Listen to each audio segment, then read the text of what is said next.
Saya ingin endorse ya bahwa beliau ini di Dapil Bogor, Ya, Kabupaten Bogor. Kabupaten Bogor nomor 8. Saya setuju dengan pikiran-pikirannya.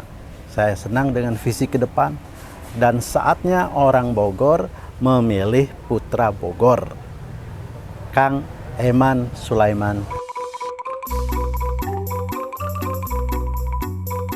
Assalamualaikum warahmatullahi wabarakatuh. Bismillah, alhamdulillah. Senang sekali saya bisa kembali di channel Anda ini. Dan hari ini adalah saya mendapatkan kehormatan sahabat saya, rekan saya, guru saya, seorang dosen di universitas top di Indonesia berkenan hadir bersama saya untuk membicarakan bangsa dan negara. Assalamualaikum Kang Eman. Waalaikumsalam warahmatullahi wabarakatuh. Alhamdulillah, hatur nuhun Kang Ali. Ya, hatur nuhun. Ini luar biasa. Kita bisa berkunjung di tempat ini. Ya. Sebenarnya ini kan kampung, desa, tapi suasananya luar biasa ini. Alhamdulillah masih sejuk. Ya kan? Sejuk banget, udara bersih, tidak seperti di Jakarta. Iya, iya. Nah, kita ingin berbicara tentang Indonesia ke depan. Ya, siap. Tapi kita mulai dari persoalan-persoalan yang grassroots lah. Ya, ya. Saya tahu Kang Eman sekarang sedang berusaha ingin menjadi anggota legislatif. Ya. Tapi saya ingin tanya, mau apa sih jadi anggota legislatif ini? Ya. Baik. Tadi saya mendengar persoalan-persoalan soal tanah, Ya. soal berbagai macam yang ada di bawah ini. Coba bicara seperti itu. Baik, terima kasih Kang Ali. Assalamualaikum warahmatullahi wabarakatuh. Terima kasih pemirsa. Jadi saya Eman Sulaiman Nasim. Ini kampung halaman orang tua saya. Kakek saya dulu di sini. Nambo, yang kampung Walahir. Bogor ya? Nah, Bogor. Kampung Walahir, Nambo Kaum. Nambo Kaum. Kecamatannya Kelapa Nunggal, Kabupaten Bogor. Alhamdulillah ini masih banyak pohon, masih menjadi daerah resapan air. Sebagian besar Bogor Timur itu sudah mulai tergerus oleh industri. Ya. Dan masih mulai sedikit daerah-daerah yang masih ditumbuhi oleh pepohonan besar yang menjadi sumber air. Alhamdulillah. Ya. Sekarang menjawab pertanyaan Kang Ali, kenapa sih saya jadi caleg susah-susah gitu kan? Susah-susah jadi caleg. Nah, kita orangnya kritis, jadi kalau ada kezoliman kita protes. Baik di kampus maupun di pemerintahan. Waktu itu kan zaman Soeharto, yang ya artinya menyalahi lah, berkuasa 32 tahun, banyak ketidakadilan, banyak KKN dan sebagainya. Ya, kita protes, bahkan saya dengan kawan-kawan aktivis dari UI, dari ITB, dari UGM, kita bikin poros UI, ITB, UGM untuk dalam rangka menurunkan Soeharto supaya jangan terlalu lama berkuasa, gitu kan. Oke, setelah saya lulus, Soeharto juga tumbang. Ternyata kezoliman itu tidak berakhir juga. Hukum tumpul ke atas, tajam ke bawah, ya kan? Kalau itu berkaitan dengan pejabat tinggi, keluarga besar pejabat tinggi, kalau itu hukum itu menyerempet atau yang menjadi tersangkanya adalah keluarga pengusaha besar, pasti hukumnya tumpul. Tapi giliran ke bawah rakyat, aduh luar biasa lah. Hukumnya benar-benar tajam itu kan. Itu yang satu. Seperti apa kasus tanah di mana? Saya tidak ingin nyebut namanya. Okay. Jadi katakanlah seperti kasus dekat Rocky Gerung itu.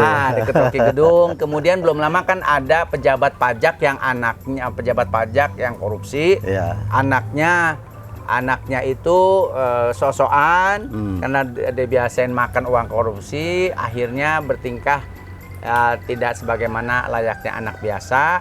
Kemudian hanya karena faktor soalan cewek, itu ada seorang anak yang disiksa sampai saat ini masih cacat. Ya kan? Itu kalau tidak diramaikan oleh netizen dan media massa, maka itu pasti lolos dari jeratan hukum. Bahkan data-data untuk asuransi dan sebagainya pun itu sudah dihapus oleh pihak berwenang. Ya gitulah, kalau tersangkanya atau pelaku kejahatannya anak keluarga dari pejabat tinggi, masa bodoh itu mau korupsi atau apa, yang penting banyak harta. maka hukum itu tumpul pada mereka. Jadi intinya sebenarnya Kang Iman ingin membela, Betul. menyuarakan suara hati nurani rakyat Ya, kecil. jadi saya ingin membela suara hati nurani rakyat, saya ingin membela rakyat. Contohnya misalnya di kasus tanah yang tadi Kang Ali sebutkan. Jadi di Bogor ini ada 3 kasus tanah. Di daerah Sentul, di daerah Gunung Gelis, dan di daerah Cigombong. Jadi warga yang, ini penuturan warga kepada saya.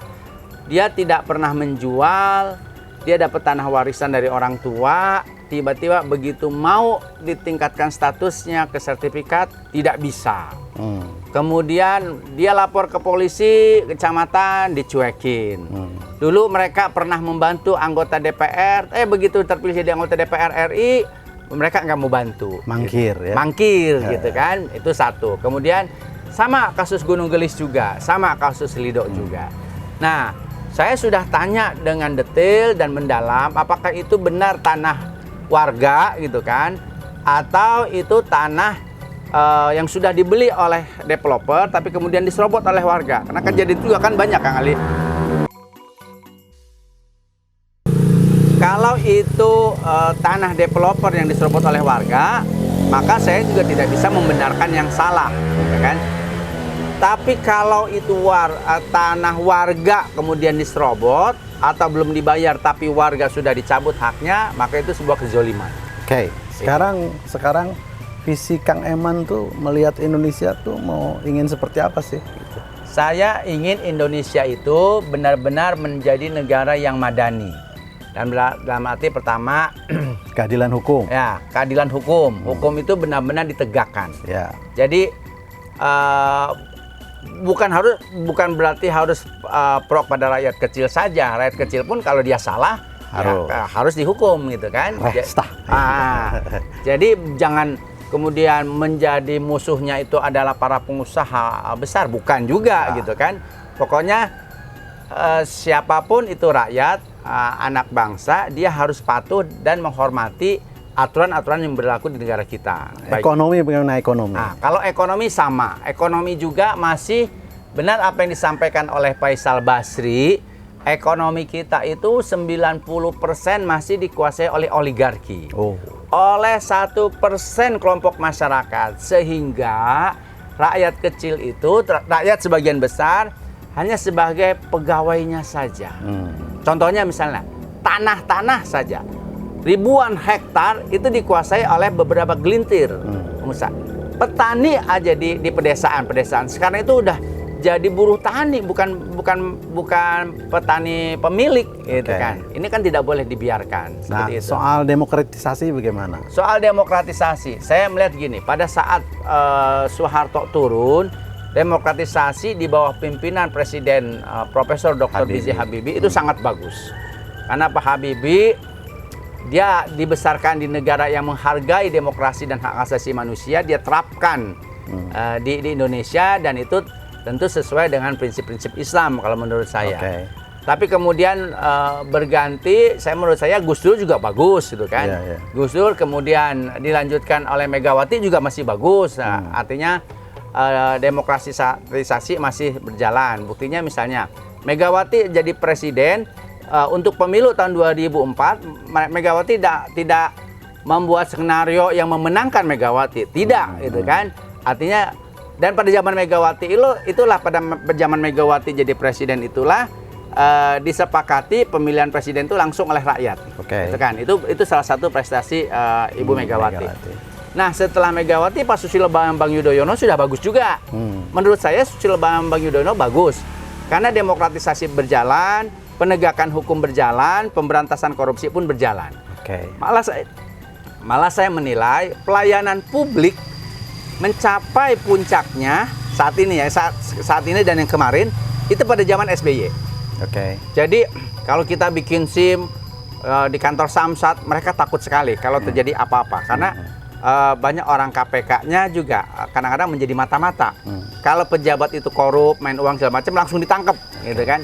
Nah, KPK-nya pun itu dipilih oleh orang-orang yang bersih, Gitu. Sampai besannya pun